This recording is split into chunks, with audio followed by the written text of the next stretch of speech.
सबसे बड़ी बात तो ये थी कि आखिर ये लड़की थी कौन और ये ऐसे लड़कों को ही क्यों टारगेट करती थी। क्यों किसी औरत को या फिर लड़की को या फिर बच्चे या फिर बच्चियों को नजर नहीं आती थी।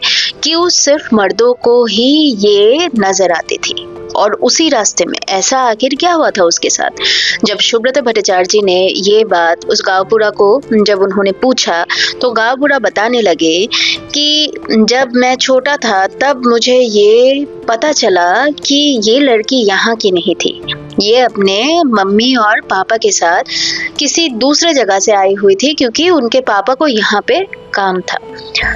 उनके पापा यहाँ पे बहुत समय तक रहे और इस बीच में यहाँ पे बहुत सारे लोगों का आना जाना रहता था और उसी सारे लोगों से एक लड़का इस लड़की को चाहने लगा और प्रेम में ये दोनों मिलकर एक दूसरे के साथ रहने को तैयार हो गए। लेकिन तब मेरी उम्र 13 या 14 साल की होगी।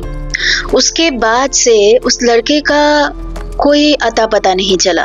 वो लोग सब चले गए। कुछ सालों के बाद उस लड़की के मम्मी और पापा भी यहाँ से चले गए। रह गई तो ये लड़की। ये आज भी उसी लड़के को ढूंढती रहती है जिसने इसके साथ कुछ तो गलत किया था, लेकिन क्या किया ये हम लोगों को कुछ पता नहीं। इसीलिए हमारे गांव में ये सारे नियमों को हम मान के चलते हैं। बाहर के लोगों को भी इन्हीं नियमों को मानने के लिए हम बार बार प्रेरित करते हैं।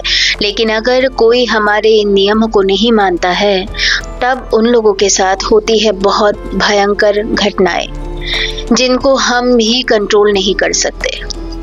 और ये सब कहने के बाद जो विलेज हेडमैन है उन्होंने वापस से सुब्रता भट्टाचार्य जी को बोला और हो सके तो उस रास्ते को शाम के बाद से इस्तेमाल करना छोड़ ही दीजिए।